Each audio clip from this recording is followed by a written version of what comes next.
Brian Gray is out as CEO of Leaf Trading Cards. What does the future hold for BG? We'll speculate on his next move and who might take over of CEO of Leaf. We have tons of movement in sports card pricing for some of the hobby's most hyped players. Are Ohtani cards going down after his injury?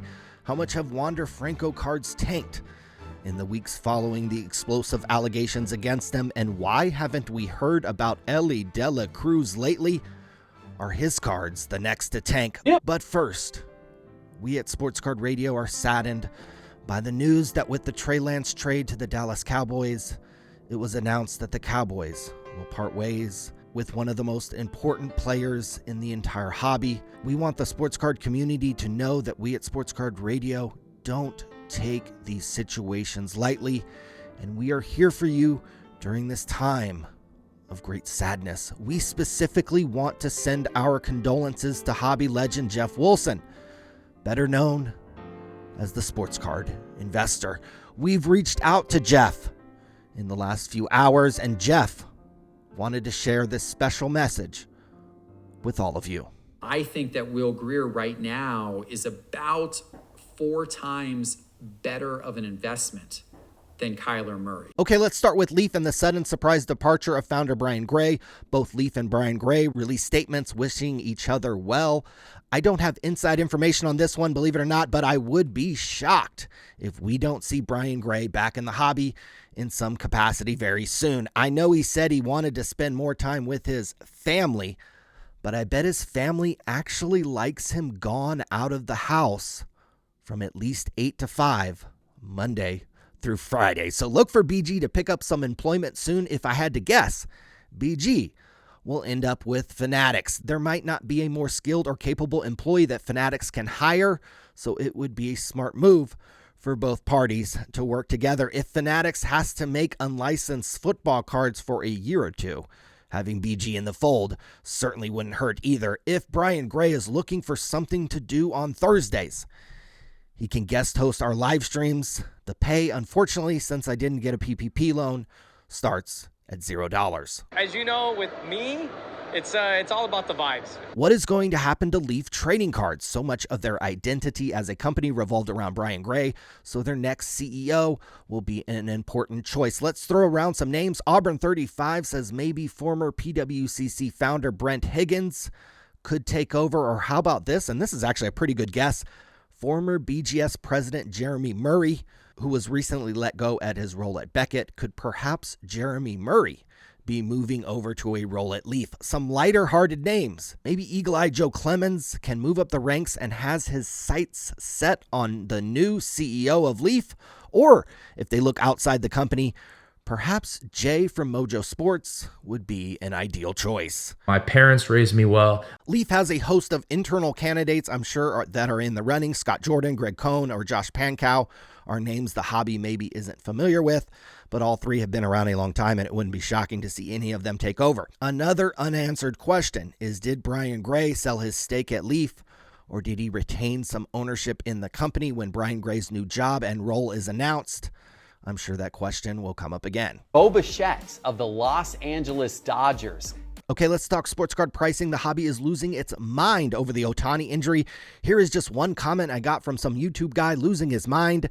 Yes, the comment actually goes on another 5 paragraphs. I just ran out of room on the screenshot. The same panic happened 2 weeks ago with Wander Franco. So let's jump in and see how this is impacting the pricing of your precious sports card investments. When it comes to Ben Simmons, I am buying. We'll start with the higher end and work our way down. Here's a 2018 Topps Chrome Sapphire PSA 10 that sold for $3,600. That is off from the previous 5 sales of this card, as you can see. One thing to note is that this card is down 9% over the last 2 years. So even if you bought this card 2 years ago, you'd likely still be underwater on it, especially when accounting for selling fees. So despite the historic performance this season from Ohtani, not all Ohtani investors made money, believe it or not. So we spent about $50,000 on 2 James Harden cards. That's right. Let's look at his cheaper card, 2018 Bowman Chrome. Sold for $390 the other night. This card is up 216% this year. but these cards were selling for over $420 for the entire month of August before his injury. Collectors have priced in some downside because of the Ohtani news and injury, no matter how much people holding his cards stomp their feet and want to say that he will be fine. How about this card, a 2018 Topps Heritage PSA 10? This is another card that is starting to slide. This card was as high as $250 just a few weeks ago. Shockingly, you'd be down 43% on this card if you bought it 2 years ago. The biggest myth in card collecting in the last few months is that Ohtani investors are making bank. Maybe some did, but it would really depend on when they actually bought their Ohtani cards. I'm Chris Hansen. No, you're not. Yes, I am. No, you're not. Yes, I am. It doesn't matter when you bought Wander Franco cards. They are down huge the last few weeks, and specifically the last week, as realization has set in that Franco could be in deep trouble. No, don't let him go. Here is the exact same Wander Franco card, serial numbered 4 of 25, that has lost $340 in value in the last 4 months. Here is a Bowman Sterling rookie auto in PSA 9 condition that has lost $80 in value in just the last 30 days. All the high-end to mid-tier Wander Franco cards are tanking in value as people run for the exits on his cards. I'd probably expect his cards to crater further in the next month or two. They will hit a floor, believe it or not. They actually aren't worth $0, even under the worst case scenarios.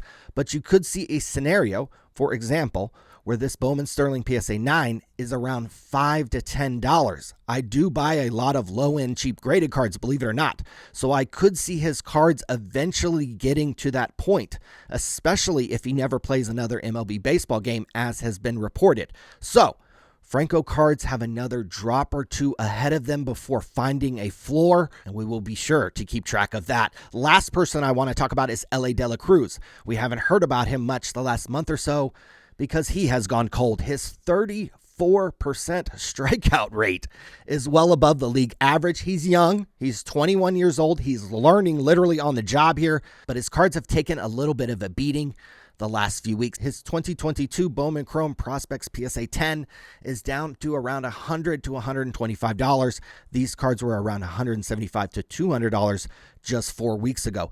De La Cruz investors will have to ride the wave of his hot and cold streaks in the majors. I think the Reds play the Giants soon, so we'll get another look at him. He's got to cut down on the strikeouts. You can't strike out 34% of your at-bats and expect to have expensive cards. Ohtani strikes out 24% of the time, for example, which is right around league average, and Wander Franco only strikes out 14% of the time for comparison. My advice is be sure to look at strikeout percentage as closely as you guys look at some other stats.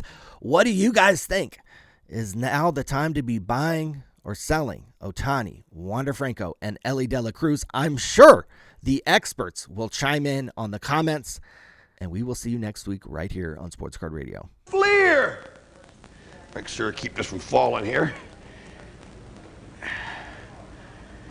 Whew. Everything's falling, guys. This is a wall of cards. Factory set!